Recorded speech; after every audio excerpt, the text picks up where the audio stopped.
Good morning again. Good morning, Mr. Chairman. I'm better late than never. That's fine. We all had the chairman's meeting this morning, so go ahead. Thank you, Mr. Chairman, members of the Revenue and Taxation Committee. I'm Representative Greg Cheney, District 10, Caldwell, here to present to you House Bill 521. There are better voices in the room today to address the benefits of this exemption than I, but I would like to share with you an overview. What this would do is it would exempt the purchase price sales tax on data center equipment. It would be required that that data center be high enough in value that the current business that Idaho's getting really would be left in. We sought to avoid a fiscal impact, and so this exempts the size of expenditure that we don't have going on in the state right now, but we really should for a number of reasons. Idaho has been, for some time, especially the Treasure Valley and Idaho Falls, a real hotbed for innovation, for computer engineering, for those sorts of bright minds. And it's growing that ecosystem of high-tech employment and high-tech expenditures that these data centers would bring. I use the rather flippant example that nobody wants to move to a remote area to be the only underwater basket weaver in the area, because if you happen to lose your position as the underwater basket weaver of Bismarck, North Dakota, you would have to move to get another job. However, and nobody wants to set up shop there either, because you wouldn't have a good pool of applicants to apply from. That same concept applies when attracting a diversity of high-tech jobs to an area. The greater diversity you have of tech, the greater diversity you have of employers, employees, the better you are suited to continue to be able to recruit not only top talent, but top industry as well. It really is a mutually beneficial symbiotic cycle that gets set off there. Even with the tax exemption, Idaho would still receive the incremental tax revenue.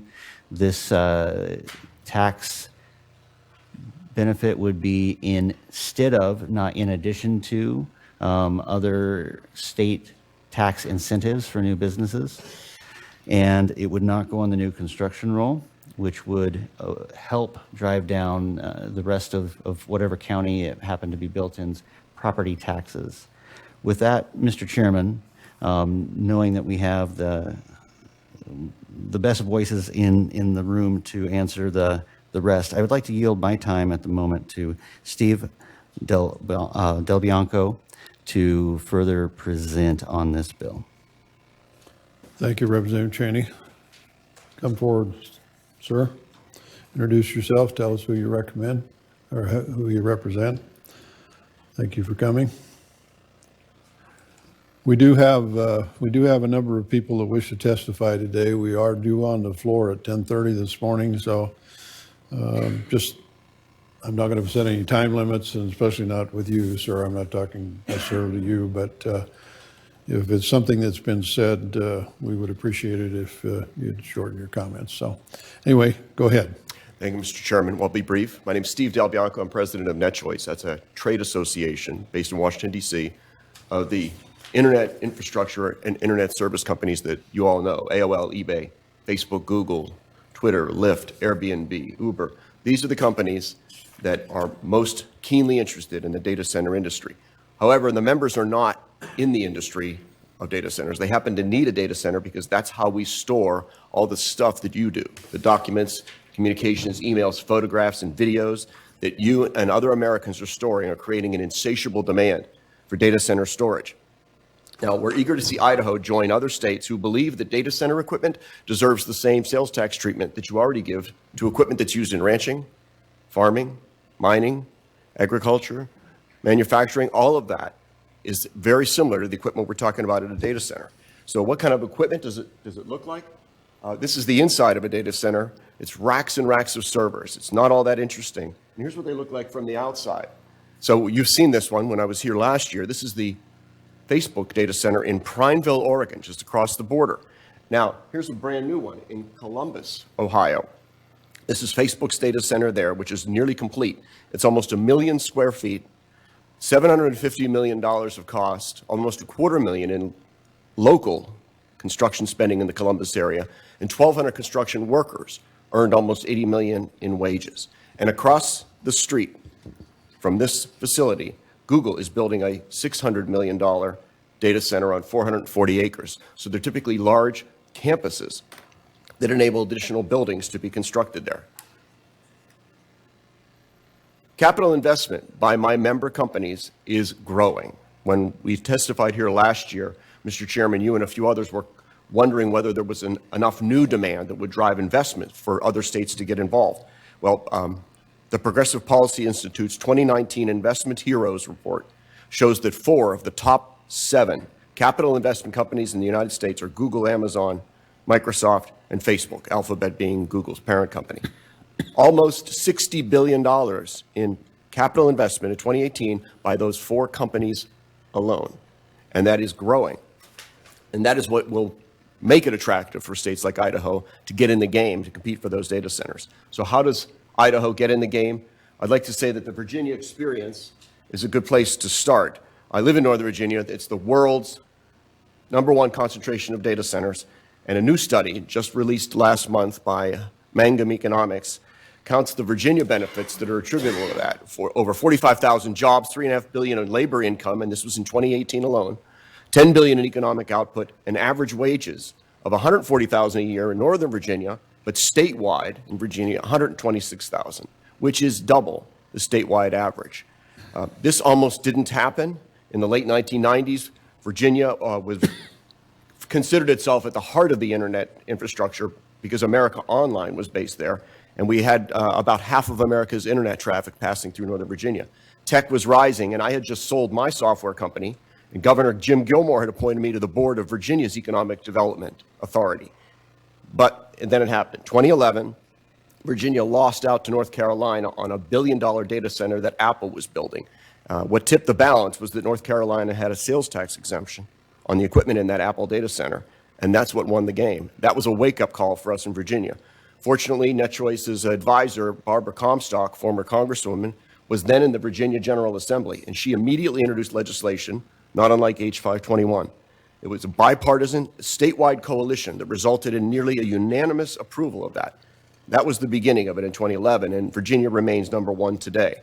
The Richmond, Virginia newspaper ran Barbara's editorial last year, and I've attached that at the end of my written testimony that you have. So it's not just for Virginia. Take a look at this example. The experience of Virginia has been replicated in other states that extended their sales tax policies for production equipment to also apply to data centers. So on page 3 of our written testimony on the infographics here, you can see that Google invested in 6 data centers, large data centers in rural and suburban counties in Iowa, Oklahoma, South Carolina, Georgia, and North Carolina, spending over $10 billion. And just through 2016, those 6 data centers generated some economic benefits in aggregate for those states. $750 million in labor income, over $1.3 billion in economic activity, nearly 2,000 people directly employed, and over 1,000 more employed doing maintenance each year on the facilities. So when you look at the benefits that derive from it, we believe that the right analysis is to say to Idaho, are they here or are they not here? Because they're coming someplace in this country. We have an insatiable demand for data centers. We're going to be building new ones, and the question is whether it's here or not here. We want to recognize the reality that over the last 5 years, not a single large-scale enterprise data center was built in any state that imposed its full sales tax on the equipment that goes into a data center. Not a single one. And page 4 of my testimony shows those new economic, and let's also take a look at the tax benefits that are generated on the same analysis of here versus not here. So a decision, the data centers themselves generate new income taxes and new business taxes, sales taxes on all the purchases that are not exempted, and then the county real property and personal property taxes. So a decision to extend your sales tax production exemptions still generates incremental tax revenue to the state of Idaho and to the localities. In Virginia last year, the Joint Legislative Audit Review Commission, they call it JLARC, is a state-run audit of tax incentives. It took a year in the making, and they looked at all the tax incentives and concluded that the data center incentive was very beneficial for the state of Virginia and should be continued. They actually recovered some analysis that showed that at the state level in Virginia, not counting the counties, that the state recovered $1.09 for every dollar of sales tax exemption in the year 2017. So that's just the state getting additional corporate and individual income tax, as well as sales taxes on the non-exempt items. And it exceeded what the state forewent or gave up in terms of the data center equipment. So your bill, H521, actually has it right on this notion of here versus not here. That the fiscal note here suggests that the passage of this bill will have a positive impact on the general fund, speaking only at the Idaho state level. And the data bears that out in Virginia. I think that in both cases, Virginia and here in Idaho, the fiscal note doesn't address the amount of local county property taxes that are realized. And that is a separate analysis, but it is additionally true that in business investment of $250 million does create jobs, which supports the data centers, but also in all the construction that goes with it. So with 521, Idaho can join the 31 other states who compete today for large data centers. This map certainly makes Idaho look as if we are surrounded there up in the northwest quadrant. And the terms of the exemption that competing states are offering are getting longer and longer to match the sustained and continued investment in a data center that can last for decades. Iowa has a permanent exemption. Ohio approves 40 to 50 years of exemptions. Indiana had 0 incentives, and just last summer, the Senate voted 46-0 on a 50-year exemption for data center, and Pennsylvania is now considering a permanent one. So let me close, Mr. Chairman, to remind you a data center, as attractive as data centers are to economic development, I reached back to the county manager in North Carolina who won that Apple plant in 2011 that Virginia was competing with. And his answer is, he says, I highly recommend it. Take them if you can get them. Otherwise, send them to us. And he closed the quote by saying that it was as close to a no-brainer as you can get in this business. So, Mr. Chairman, with that, I'd love to entertain questions. Thank you, sir. Questions? Representative Kiska? Thank you, Mr. Chairman. You said that there are items that we would have sales tax on that are the non-exempt items. What are those items? In here it says equipment and supplies, but can you give us just a general idea of what that would be? Sure, go ahead. Thank you, Representative Kiska. Any consumables, like let's take examples like all of the printer paper, the printer supplies, supplies for the cafeteria at the data center, cleaning supplies. Any consumables that are ordinary course of business are all going to be subject to the full sales tax burden. It's only the listed equipment in H521 that's exempt. The servers, the racks, server racks, the cooling equipment, plumbing, electrical, and the chillers, and during construction, the building materials that are necessary to do it. So I'd probably flip your question on its head to say that outside of those items that are listed in the bill, everything else is subject to sales tax. Follow up? Go ahead. I also wanted to ask you, there would be jobs that would be given to contractors and builders in those initial 2 years, maybe 3 years, but those would be temporary jobs. So what other types of jobs would be given beyond those 30 jobs that are committed in this type of contract? Go ahead, sir. Thank you, Representative. The actual numbers are closer to 100 jobs in a data center of the size anticipated here of 250 million. So those are permanent jobs for the entire life of the data center. And I told you earlier that in Virginia, those jobs pay an average of $126,000 a year. For the data centers in Virginia, it's $140,000 in Northern Virginia. So they're very high-paying jobs for folks that tend to the servers, the cooling equipment, the power backup equipment, the electrical.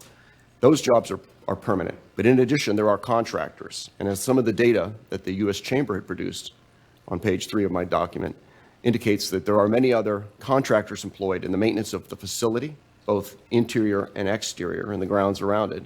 There are contractors that are brought in constantly to repair and upgrade equipment. Those don't count in the full-time equivalent jobs that I was giving you, so they're in addition. You okay? Can I do one more follow-up? One more. Okay. So I have a lot of questions on this. So curious on all of these contractor jobs, all of the jobs that are being provided here for the 100 jobs. What is the percentage of the jobs that come from that community at the other data centers nationwide? I've seen that there are a lot of external contractors that are brought on. So curious on what happens at the other data centers. What's the percentage of those community members in those jobs? The full-time equivalent jobs that we spoke of are nearly all fulfilled by residents of the community where the data center sets up. Those residents present themselves and their skill sets. They obtain training from the data center operators. And to the extent that they are perhaps moving into the area because they're attracted to what Idaho has to offer, they're attracted to the data center jobs, they are still going to be residents of the community. Contractors, on the other hand, are drawn almost always from the local community, where a contractor is brought in to repair an HVAC problem, to repair a chiller, to wire up a new set of electrical equipment.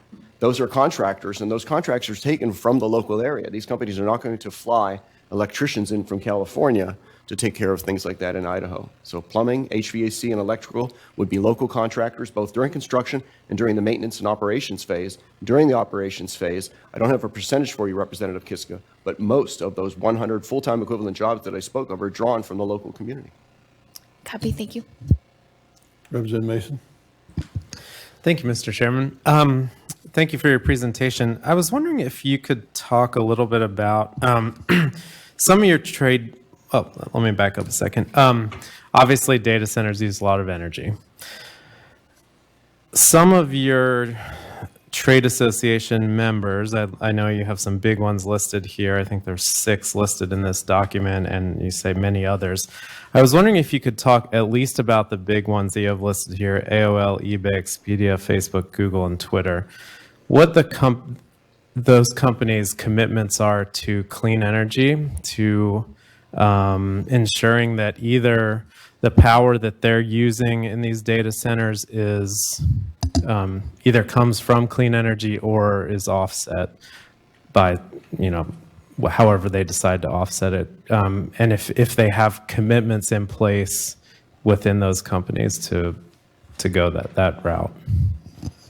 Go ahead, sir. Thank you, Representative Mason. I'll speak to Facebook and Google, the largest 2, and the ones who will be responsible, no doubt, for the most likely the ones to bring a data center to Idaho. In both cases, Facebook and Google, when they erect a data center, as you might have imagined, electricity is about 80% of the operating cost on a going forward basis. In every situation, they have put out a request for proposal from both new and existing power producers in the state to say, we will sign a long-term power purchase agreement, a 30-year power purchase agreement for renewable energy. They tend to say, they talk about it in terms of renewable more than clean, but we're speaking here of hydro, solar power, wind power, and that which is renewable. So in all cases, the companies seek a power purchase agreement. Most recently in Washington State, a producer was able to produce all of the energy necessary through a new solar facility. In Virginia, where Amazon's headquarters 2 has just been located, they just signed a power purchase agreement for 30 years to buy virtually all of the output of a solar array field in Southern Virginia on the other side of the state. So their preference is to sign a long-term agreement for 100% renewable energy from an incrementally new source, not to take the power that's already being used by others. And I am unaware of any situation where they had to settle for just buying carbon credits or something else. The intention here is to use renewable energy for all of it. Follow up, Mr. Chairman? Go ahead. What happens in the event of a situation where, because of where we are in our power market today, obviously we don't have 100% clean or renewable carbon-free energy. Let's just say carbon-free, because then we can include nuclear and things like that in it. Are you aware of examples where I don't want to say by carbon offsets, but I'm aware of at least one example maybe that I've heard of where they actually invest in, as you said, building carbon-free energy solutions. Do these companies have written commitments in their policies that that's where they want to head for whatever reason, because that's important, as you know, for many things in our country, to head that direction. So I guess my concern is I just want to ensure that there's a commitment to that, and it's going to forward the goal of carbon-free energy in this state and in this country. Go ahead, sir. Representative, I will ask Facebook and Google, I'll ask a few of the other companies to the extent to which they make that commitment up front. But I want to assure you that in all cases that the track record proves it out. And the example I just gave in Virginia, where the company puts out a request for proposal. If the request for proposal doesn't return energy production proposals, then I'll look into this notion of whether there are carbon offsets that are purchased. But the companies that come to Idaho are expecting that investors in Idaho who have the ability to generate carbon-free power will step up to the opportunity to sell a long-term contract of that power to the data centers that might come here to locate. If they do not, then those data centers will buy that power from the grid here in Idaho, and presumably, and I'll check on this to see whether they purchase carbon offsets. Representative Dickachaw, Thank you, Mr. Chairman, for a question. go ahead. We think here in Idaho we're a pretty great place to do business, and I'm glad you're interested in coming here. I I assume you've looked at how our land, construction, energy, and personnel costs compare to other states, and I would think we're pretty competitive in those areas. And if we are competitive, can you demonstrate mathematically, why 100% of this sales tax exemption is needed? We have a tax reimbursement incentive on the books.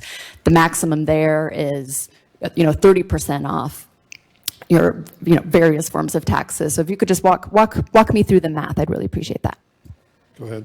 Thank you, Mr. Chairman. Representative Nicosia, I would suggest to you that the TRI, the tax reimbursement incentive, is nowhere near adequate compared to the sales tax exemption on $500 million worth of equipment. More important, H521 doesn't allow a company to use the tax reimbursement incentive if it's going to take the sales tax exemption, and they're not allowed to have the sales tax exemption if they use any of the TRI. They can't do both. And the TRI, which is just 30% of that sales tax return compared to 100% of the sales tax return, is not competitive with the other states, particularly states like Oregon who have no sales tax at all. In the beginning of your question, you asked about other attributes of Idaho that make it attractive. And Idaho has a very good portfolio of affordable, reliable electricity. It's a seismically calm area, which is a big factor. You have a lot of water available for the cooling systems and a lot of affordable land. But more important than all of that, Idaho is a hot spot. The tech community, as Representative Cheney described, likes to come to Idaho. Trick is that we're not even sending prospectors here to look at sites, because unless the sales tax is made competitive, Idaho isn't even in the game right now. And that becomes a threshold question. Seeing no further, you have a follow-up? I do have a follow-up. Go ahead. I wanted to get to the heart of it. I understand that what you're asking for is a much bigger benefit than what is the tax reimbursement incentive, and so I'm trying to understand the justification for that. Can you talk about how you said our land is more affordable? To what extent? Our water, we have water, we have lower cost energy. What's the math on that? Yeah, unfortunately, the math is all relative to the other states. So in terms of eastern sections of Oregon, Washington, Montana, Iowa, Utah, these are states that are competitive in almost all of the same ways that we've been describing. So on some, Idaho might be marginally better. On others, perhaps marginally less competitive. But all those states I've just named impose zero sales tax on the servers. So given that our companies can put them anywhere in the country, they're going to pick places that give them the sales tax exemption. And it's the same sales tax exemption that for a century, Idaho has given to all the equipment used in ranching, farming, agriculture, mining, and manufacturing. This is the new version of manufacturing in the 21st century. And we're asking it to be treated the same way, but trying to do so in a way that's fiscally positive impact by only awarding this exemption to sufficiently large facilities that they draw new investment into Idaho, and they generate tax benefits in excess of what is forgiven. Seeing no further questions, thank you, sir. Lisa Holland?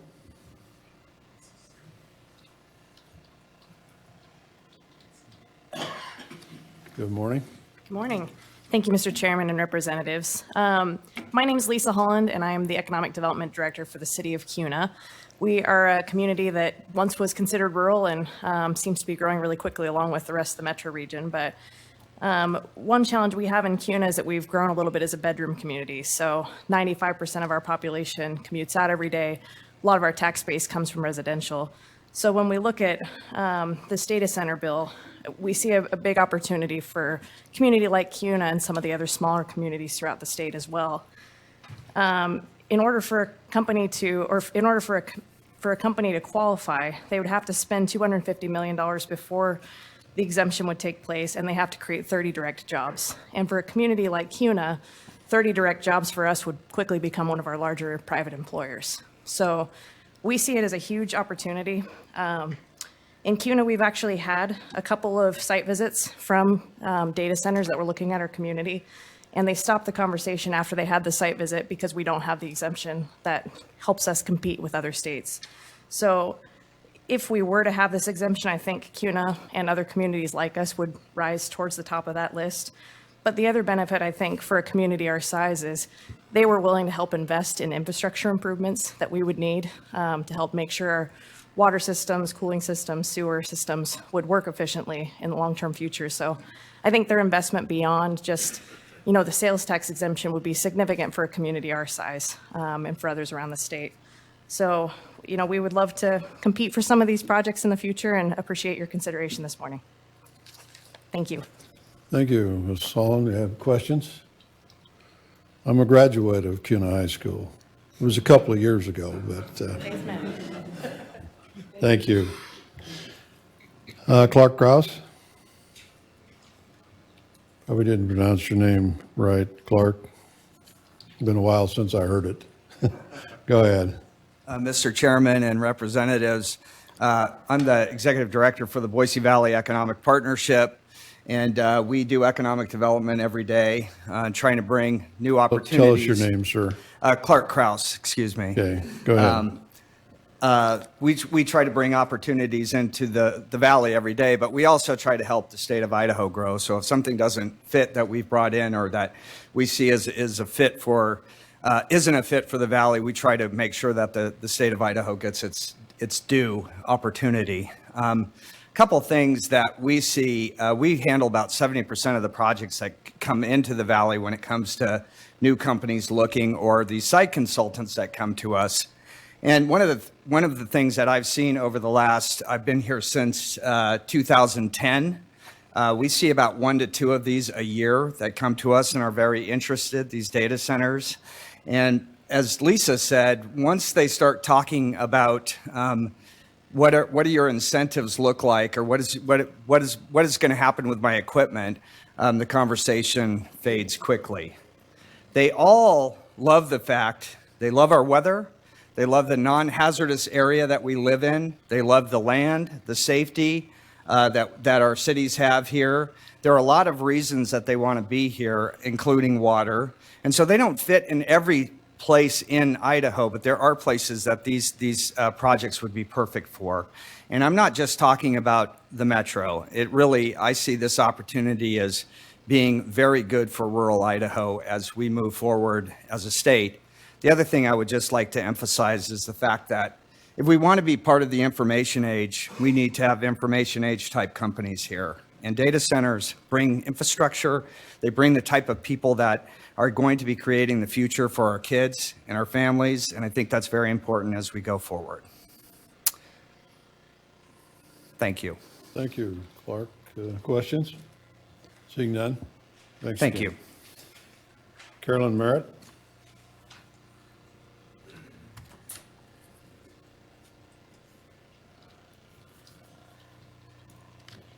Carolyn Merritt. Caroline Merritt, maybe. Guess not. Okay. Alex LeBeau?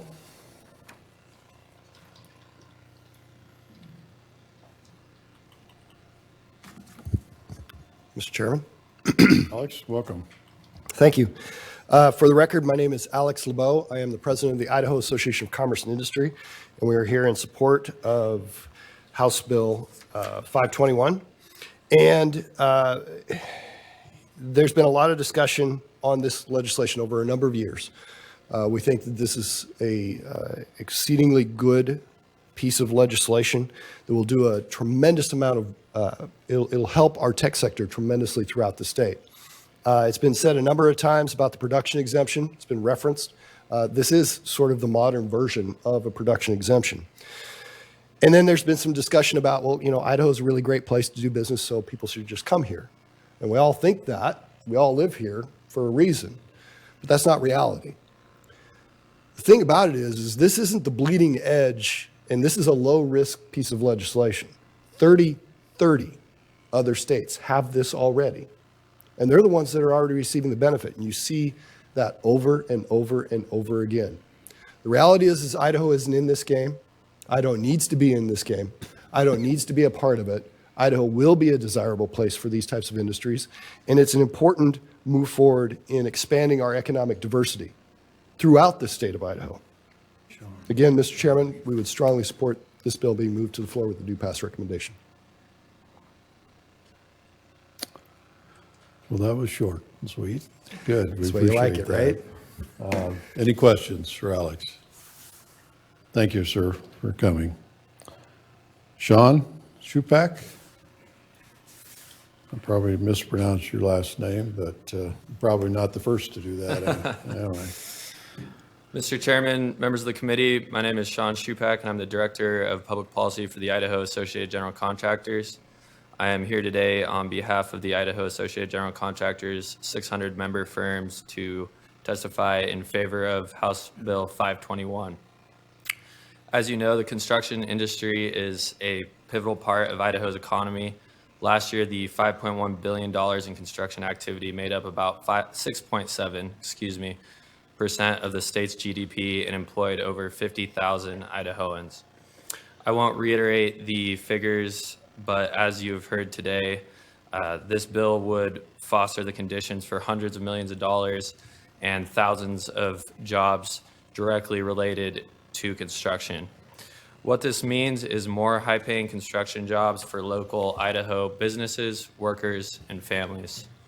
With that, Mr. Chairman, members of the committee, I urge you to send House Bill 521 to the floor with a due pass and be happy to stand for questions. Thank you.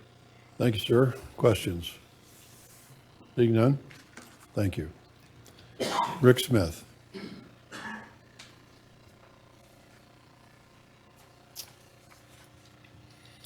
Thank you, Mr. Morning, Chairman, Rick. members of the committee. My name is Rick Smith. I'm with the Hawley Troxel Law Firm. We represent Facebook with respect to this bill.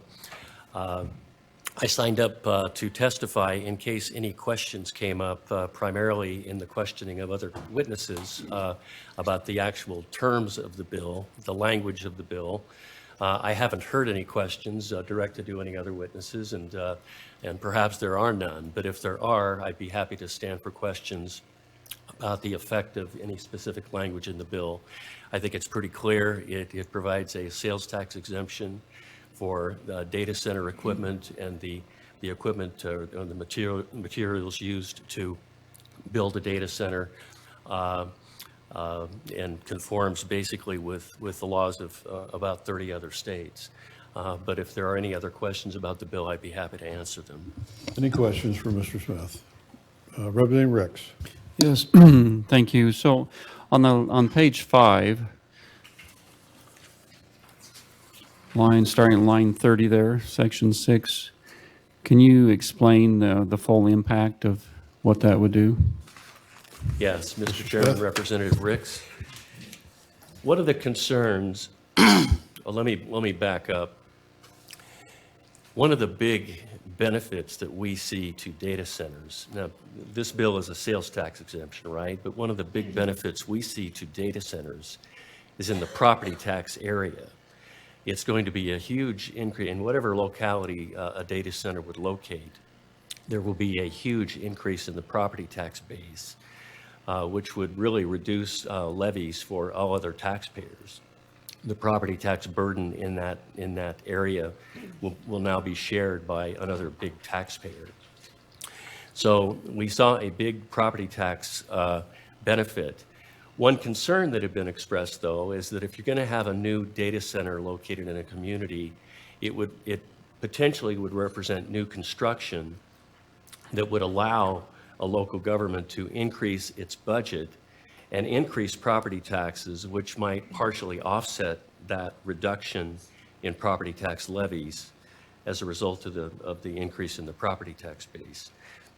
So to prevent that from happening, and also to clarify that data center equipment is not supposed to be considered part of the definition of new construction anyway, that would allow an increase in a local government's budget. This legislation clarifies that data center equipment would not be considered new construction. And in fact, none of the construction related to a data center would be included in new construction that would allow an increase in a local government's tax base or taxing budget capacity. Follow up, go ahead. Yes. So am I also to understand that, let's say the building and facilities, you take a piece of ground that's, not worth that much, you put all this big structure on there, will the local taxing district be able to realize, are they going to be assessed actual value of all the equipment and the building and everything in there, or is this going to help keep the cost of the building lower on the tax rolls? Mr. Smith. Mr. Chairman, Representative Rex, in answering your question, I want to be careful to distinguish between the effect of the new construction on the tax base and the effect on budget capacity. With respect to the tax base, everything is going to be included in the tax base. The computer servers, the building, the land, everything else. If you've got $500 million of data center property that's being added, it's going to be added to the tax base. That's going to be that much more property that will be included in the total aggregate property value and will lower levies for every other taxpayer. So the effect on the tax base will be to lower levies consistently. As far as budget capacity, the new property will not go into the new construction roll for purposes of determining a local government's ability to increase its budgets. You can increase budgets by 3%, you can increase budgets in other ways, but you would not be able to include this property as new construction for the purpose of increasing a local government's budget. Okay. One more, Go ahead. one more question then. Go ahead. So in that instance, thank you for that clarification.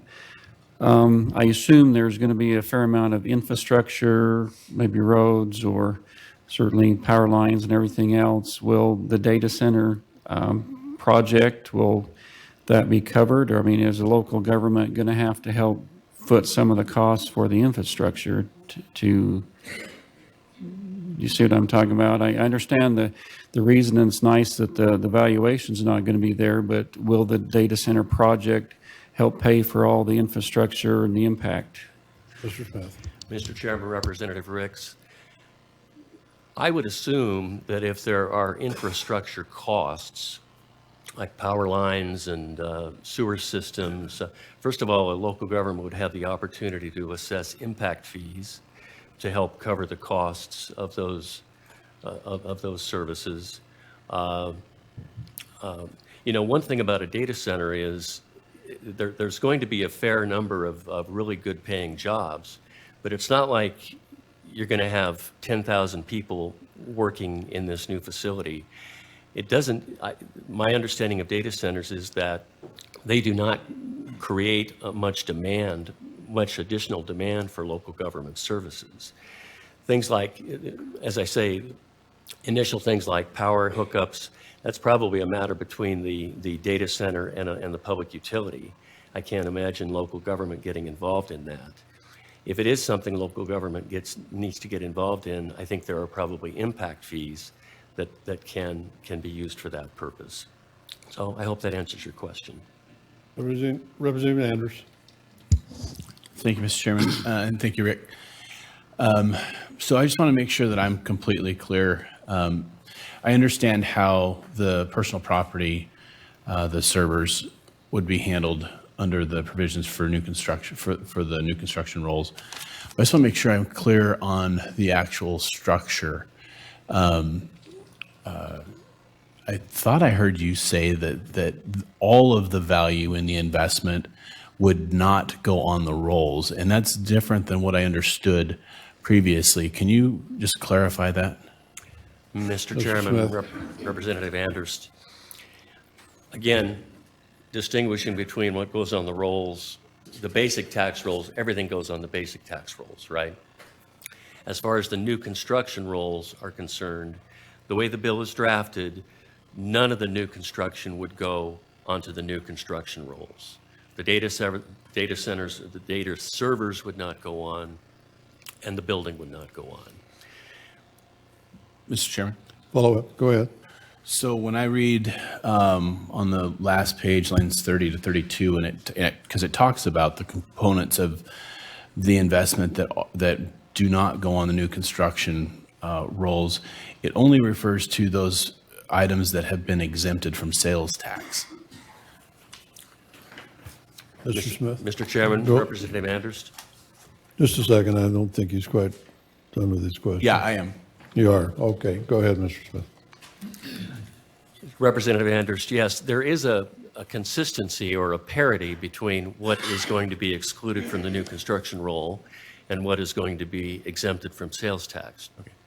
The page 3 of the bill, or I'm sorry, page 1 of the bill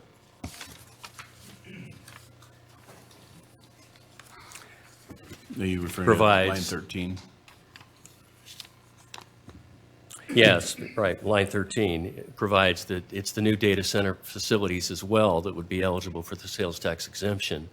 And that includes any materials, construction materials, Gotcha. concrete, lumber, whatever else. Thank you. Follow up, or you okay? Representative Mason. Thank you, Mr. Chairman.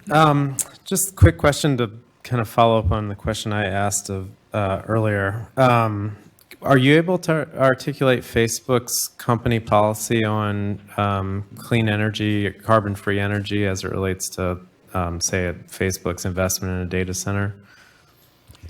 Mr. Chairman, Representative Mason, I probably can't say it any more definitively than Mr. Del Bianco did. It is my understanding that Facebook and Google probably as well are very committed to being environmentally friendly. I think they go out of their way for that, but I can't give you, a direct quote from any of their policy statements that say that, but that is my understanding. You have a follow-up? Just a quick follow-up statement. If you'd be able to look into that and provide that to the committee as soon as you can, that would be great. Thank you. Be happy to. Representative Jestrom. Thank you, Mr. Chairman. Do you happen to know, out of a data center, you say about half $500 million, what's the percentage of that goes on the real roll, and what percentage of that goes on the personal property tax roll? Mr. Smith. Mr. Chairman, Representative Gestrin, I don't know for sure. I think it could be, and it may depend on the size of the data center. It could be half and half. I thought at one time that it was significantly more personal property than real property. It doesn't really matter, though, right? Because it's all assessed at 100%. For property tax purposes, it's all assessed at 100% of value. And even though personal property depreciates over time, in this case, the property is going to be consistently replaced. So there's going to be a very constant level of personal property that is going to be on the tax, on the tax rolls. And whatever level of personal property there is, it's going to be greater than what we had when we started, right? We didn't have any data center property to begin with. Whatever we have left after depreciation takes its toll is still going to be a contribution to the tax base beyond what was there at the beginning. So consistently over time, there can be really nothing other than a lowering of the levies and a property tax benefit. Seeing no further questions, thank you, Mr. Smith. Thank you. Try one more time. Caroline Merritt? Ah.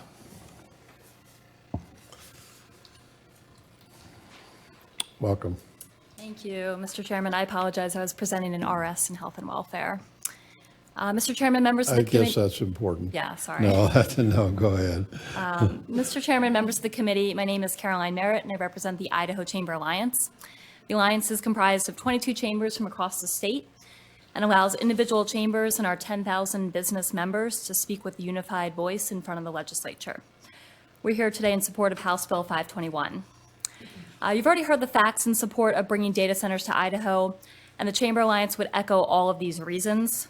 These are the same reasons why 30 other states have chosen to provide this type of incentive to attract data centers. Data centers are bringing benefits to communities around the country, and they can do the same for Idaho as well. But what we've seen in other parts of the country goes beyond the economic argument. The major companies who are looking at Idaho for their next data center aren't just looking to stand up four walls and haul in a bunch of technology equipment while the community has little understanding of what's actually going on inside. To the contrary, these companies are looking for communities in which to invest. They want to be involved. They want to provide educational opportunities for school children. They want to source their supplies from local small businesses.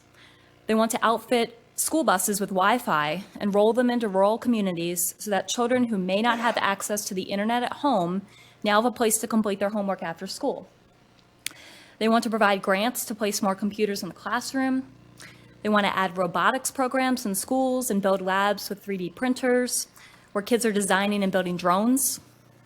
They want to provide communication devices for nonverbal students. They want to invest in bringing more young girls and minorities into STEM programs. We've already seen what it means to have a global multi-billion-dollar technology company here in Idaho and how the whole state can benefit. Micron Technology has become a leader in education across the state with their sponsorships of robot competitions, support for young professional groups, and major donations to Idaho's universities. I'm sure most of you are familiar with their STEM buses, which open their doors to students in communities across the state who may not otherwise have access to high-tech, hands-on STEM education. Like Micron, data centers across the country have already demonstrated that they will invest in the employees of tomorrow by bringing unique education opportunities into the community in which they reside. They even provide education classes to employees of small businesses and community members. Think of the opportunities that would be available to children and adults alike if we were to attract a major company such as Facebook or Google to Idaho. Whether it's Pryor, Oklahoma, Lenoir, North Carolina, or Douglasville, Georgia, everywhere data centers locate, their comments are the same. The recurring theme is that these companies have been great community partners, and they've set the bar high for other companies looking to come into their states. No matter where they choose to locate in Idaho, these companies truly want to become partners in the community, and we hope that Idaho is willing to embrace that partnership. Mr. Chairman, members of the committee, I ask that you support House Bill 521, and I'd be happy to stand for questions. Any questions? Seeing none, thank you, Ms. Merritt. Thank you. That's all I have signed up to testify on 521. Anyone else motivated to say something? Seeing none. Representative Cheney, would you like to close? Thank you very much, Mr. Chairman. It's already been said very well.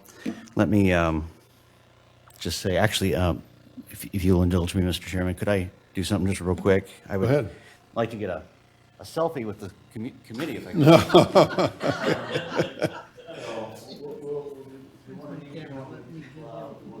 I think that's possibly pushing it just a little bit. Might be pushing it just a little bit, but let me ask you how, there's no industry that's recession proof, but how bad do you think it's going to get before we quit taking pictures and posting them to iCloud? Right? And that's what this is about. This is about diversifying our industrial portfolio. This is about an industry that, while not completely recession-proof, is very, very close to it because the trends, social, business, political, you name it, are trending more and more and more to storing more and more data. So things really are going to have to get really, really bad before I quit uploading stuff to iCloud. Even worse for my teenagers. And so I think that keeping in mind the diversification of our portfolio, the relative stability and upward trend of the industry, and the fact that what didn't get touched on is these folks do need a lot of infrastructure, as Representative Ricks mentioned, which they will pay for, including high-speed fiber optics, which doesn't get it from the main backbone into your home, but it does put it in the area in sufficient supply to increase the probability that a last mile supplier will have better access to high-speed internet. These corporations go out of their way to be high positive impact, low negative impact neighbors, and everything else, Mr. Chairman, has already been said better than I could say it. And answered probably better than I could answer it. However, I would stand for questions. Any questions for Representative Cheney? Representative Adams. Sorry for being late, Mr. Chairman. I was in state affairs, but and I'm sorry for missing everything. Then you may have already answered this question. How much is the typical investment in a data center that would be exempt from sales tax? I think we have already answered that, but go ahead. Mr. Chairman, Representative Addis, I'm sorry you were in state affairs too. And yeah, I believe the number that we've been mentioning is 500 million. Any further questions? Right. Representative Nicholas. Oh. Thank you, Mr. Chairman. Representative Cheney, I was just curious very quickly in preparing for this and reading about this. I came across some information in regards to issues with planning and zoning development because there hasn't been code really set up either at the local, state, or federal level on how to go about building these types of infrastructures. Can you answer that for me? Representative Cheney. Mr. Chairman, Representative Nichols, not really. If what you're talking about is building code, then yeah, I'm not sure that there's a specific code, or if there is not. I'm certain that some of the brightest engineers are involved in this industry, and they certainly don't want their equipment overheating, and so I have a high degree of confidence in them. But no, if you're talking about specific building codes, no. Go ahead. Okay, just to follow up, thank you. Okay, and I guess my point with that is that because of that issue, that it's been harder to facilitate how to go about taxing it because they don't know quite where it fits into the building structure. So just a thought I'm throwing out there as something that I don't know the answer to, and I guess maybe we need to look into that. So thank you. Comment? Yes, Mr. Chairman, I have a high degree of confidence in our ability to figure out how to tax something. Good statement. Representative Anders. Mr. Chairman, for a motion. Go ahead. Mr. Chairman, I move that we send House Bill 521 to the floor with a due pass recommendation. Thank you, Representative. We do have a motion. Representative Kiska, do you have a question? Yes, thank you, Mr. Chairman.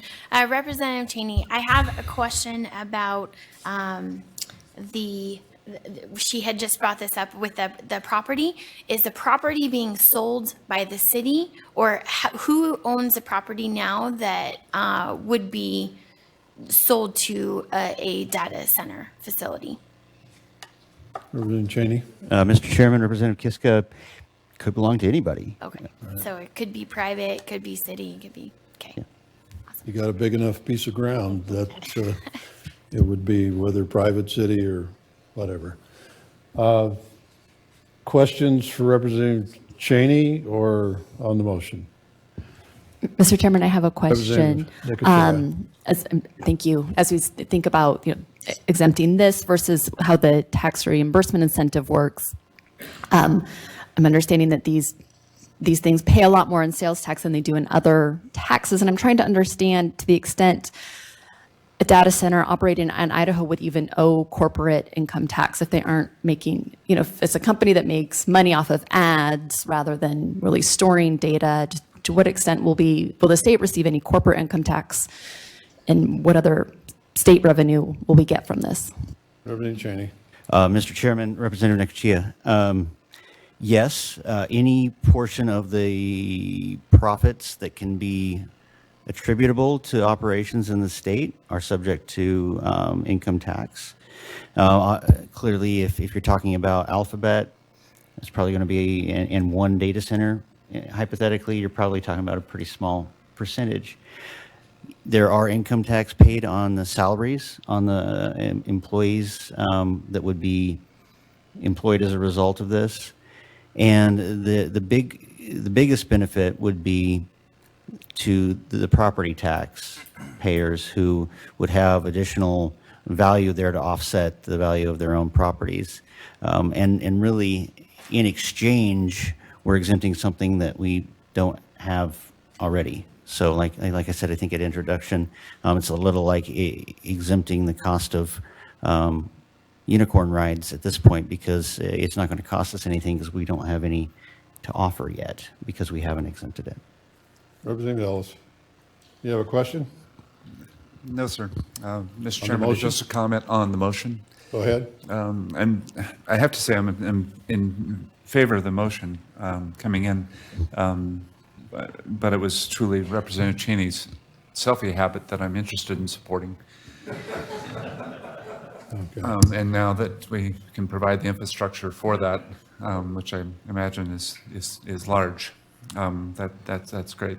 Thank you for the conversation, and thank you for the presentations. I really enjoyed the conversation about economic development and how we move forward.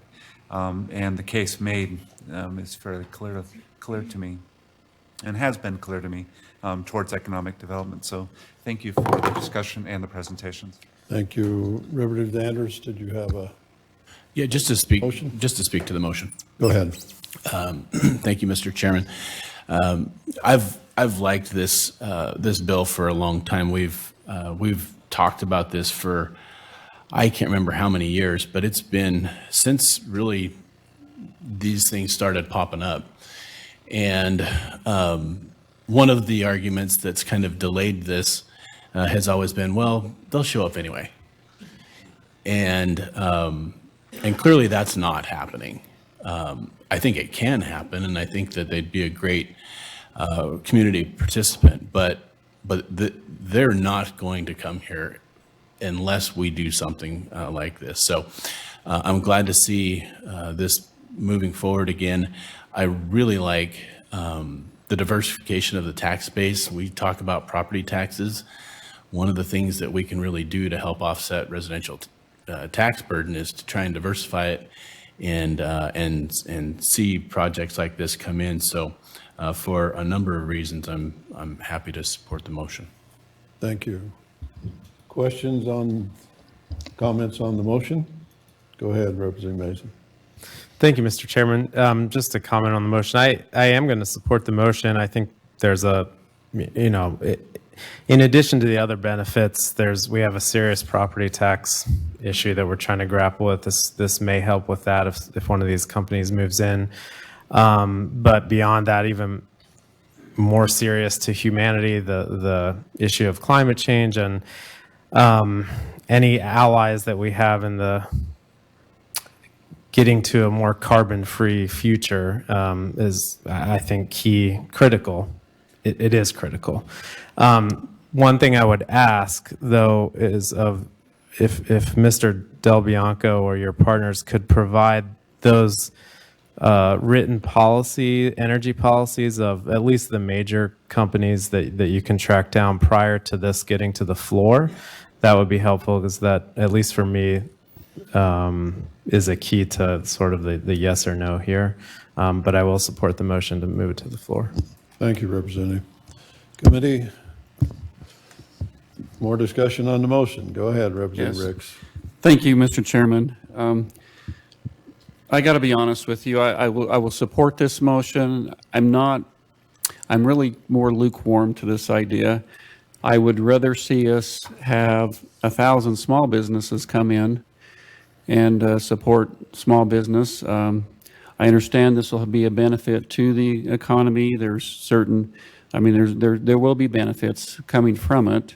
Google's a big company. Other companies, Apple, Facebook, make large sums of money, big profits, billions of dollars in profits.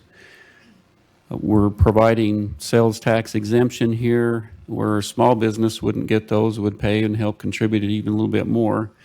Again, I think it's probably a good idea. I know there's great support from the business community, and I will support it. But honestly, I would like to see 1,000 businesses come in rather than one big one that we're given this great sales tax exemption for. And I'm not even sure that, there's no guarantee that by doing this that somebody will come. There's several other states that have sales tax exemption. I don't even know if there's data centers in all the states that provide this. So maybe it's not a harmful thing for the state of Idaho to attract this. But anyway, that's my take. Thanks. Representative Kiska. Thank you, Mr. Chairman. Just to comment on the motion, I wanted to kind of piggyback on what Representative Rick said. I am against this type of thing because I don't think that it does provide a lot of residential IT jobs. I've lived in a place with a lot of IT companies, and Google is #1 perpetrator of H-1B visas. So for that, it is very hard for me to fully support this motion. I will support it in the fact that I think that there's a lot of companies in our community that do support this, and Google and some of these companies are very good at supporting community projects and schools and that type of thing. So I will support it, but I caution that as we go into this, that it could definitely disrupt the makeup of the community, and I've seen it happen in many communities. So Thank you. thank you. Committee, the motion is to send House Bill 521 to the floor. of the Mr. due Chairman, may I debate the motion first? Go ahead. Thank you, Mr. Chairman. I'll be quick. I think what's compelling about this are the new construction jobs, although based on in Ohio, it looks like only about 1/3 of the capital cost is local construction, and the other 2/3 are equipment I'm assuming we're importing for elsewhere. And it's compelling that to have new entities in a county or a few paying property taxes. I thought it was notable that Mr. Del Bianco said that there's no other state where these have been built that imposed its full sales tax. And I just wonder if we're giving away the farm and maybe there's a little more wiggle room to negotiate on a portion of the sales tax being exempted, because otherwise I don't see much state revenue coming in. I don't believe this is going to attract a lot of new tech sector growth. These are storage facilities. This isn't where programming or creative work is happening, and we're a lot different from Northern Virginia in that regard. And just finally, I've been on this committee for less than 2 months, and I've heard a lot of, well, so-and-so gets this, gets X tax exempt, and so we need to get tax exempt for doing Y. And that's just concerning to me. What to be consistent, or does this open the door to a whole new range? So there are things about this that I like, but I ultimately don't think I'll support the motion. Thanks. Further discussion on the motion? Seeing none. All those in favor of sending House Bill 521 to the floor of the due pass, say aye. Aye. Any opposed? Nay. Raise your hands. Thank you.